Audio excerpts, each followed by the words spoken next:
परेशानियां किसके जीवन में नहीं होती है। हमें हमेशा अपनी परेशानी दूसरों की परेशानी से बड़ी लगती है, पर वास्तव में देखा जाए तो हमारी परेशानी दूसरों की परेशानी की तुलना में कुछ भी नहीं होती है। ये कहानी उसी के बारे में है। ये घटना बहुत समय पहले की है, एक छोटे से गांव की है। उस समय हमारे यहाँ छोटे छोटे गांव बहुत ज्यादा थे, और उन गांवों में आज के जितना विकास भी नहीं हुआ था। उस समय गांव के व्यक्ति में शिक्षा की भी बहुत कमी थी। परेशानियां किसके जीवन में नहीं होती है। हमें हमेशा अपनी परेशानी दूसरों की परेशानी से बड़ी लगती है, पर वास्तव में देखा जाए तो हमारी परेशानी दूसरों की परेशानी की तुलना में कुछ भी नहीं होती है। ये कहानी उसी के बारे में है। ये घटना बहुत समय पहले की एक छोटे से गांव की है। उस टाइम पहले छोटे छोटे गांव बहुत ज्यादा थे। पहले के जमाने में इतनी सुविधाएं भी नहीं थी, और उन गांवों में आज के जितना विकास भी नहीं हुआ था। उस समय गांव के लोगों में शिक्षा की भी बहुत कमी थी। अच्छी शिक्षा ना मिलने के कारण लोगों में अज्ञानता का प्रमाण बहुत ज्यादा था। गांव के लगभग सभी लोग अपनी छोटी छोटी समस्याओं से बहुत ज्यादा परेशान रहा करते थे। एक दिन इस छोटे से गांव में घूमते घूमते एक बहुत विख्यात साधु संत पधारे। ये संत किसी भी व्यक्ति की कुछ भी समस्या हो चुटकियों में हल करने का ज्ञान था। इस बात की चर्चा पूरे गांव में होने लगी। गांव के सभी लोगों को कुछ न कुछ समस्या थी, और इसलिए ही अपनी समस्या का निवारण कराने के लिए एक एक करके सारे गांव वाले साधु के पास आकर इकट्ठा हो गए। सभी अपनी अपनी समस्या का समाधान कराने के लिए घबरा रहे थे, जल्दबाजी कर रहे थे। हर कोई सबसे पहले अपनी परेशानी का समाधान करवाना चाहता था। इस वजह से सब लोग बहुत ज्यादा लोग इकट्ठा होकर एक साथ बोलने लगे।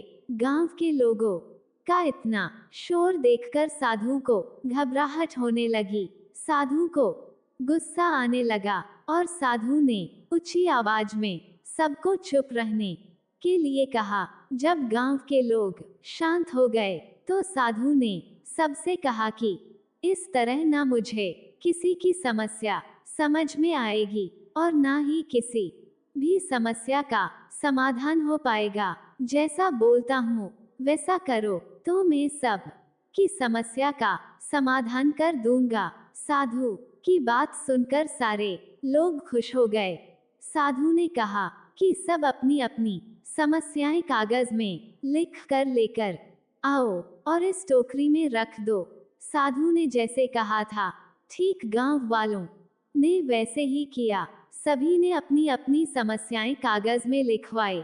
साधु ने एक एक को बुलाकर समस्या पढ़ी और उन्हें टोकरी में डाल दिया। इसके बाद साधु ने सभी को उस टोकरी में से एक एक उठाने के लिए कहा, और अपनी शर्त बताते हुए कहा, मैं आप सभी की समस्या हल कर दूंगा, पर बदले में सबको किसी भी एक व्यक्ति की ऐसी समस्या हल करनी होगी जो उनकी समस्या से छोटी हो। गांव के सभी लोगों ने टोकरी में से एक एक पर्ची उठाई और उनमें लिखी समस्या पढ़ने लगे। गांव वाले का चेहरा देखकर साफ पता चल रहा था कि उन्होंने जो भी पढ़ी वो उनकी अपनी समस्या सुनी तो बड़ी लग रही थी, क्योंकि वे सभी आपस में पर्चियां बदल बदल कर समस्याएं पढ़ रहे थे। 1 घंटे से भी ज्यादा समय बीत गया। तब सभी ने अपनी अपनी पर्चियां देखते हुए कहा कि संत जी, हम समझ गए हैं कि हमारी समस्या केवल हम ही हल कर सकते हैं, इसलिए हम अपनी खुद की लिखी पर्ची हाथ में पकड़े हुए हैं। और अब हम स्वयं ही इनका निवारण करेंगे। दोस्तों, वास्तव में परेशानियां किसके जीवन में नहीं होती है। हमें हमेशा अपनी परेशानी दूसरों की परेशानी से बड़ी लगती है, लेकिन वास्तव में देखा जाए तो हमारी परेशानी दूसरों की परेशानी की तुलना में कुछ भी नहीं होती है। रोने से कुछ नहीं होता है। हमें रोने के बदले समस्याओं का डटकर सामना करना चाहिए। हर समस्या के 3 समाधान होते हैं। पहला, स्वीकार करें, बदल दे या छोड़ दें। अगर स्वीकार नहीं कर सकते हो तो बदल दो। अगर बदल नहीं सकते तो बेहतर है भगवान पर छोड़ दो। सही कर्मों को करते जाएं। समस्या पर नहीं, समाधान पर ध्यान दें। तनाव में केवल समस्या ही जन्म लेती हैं। समाधान खोजते हो तो मुस्कुराना ही पड़ेगा। जय हिंद दोस्तों।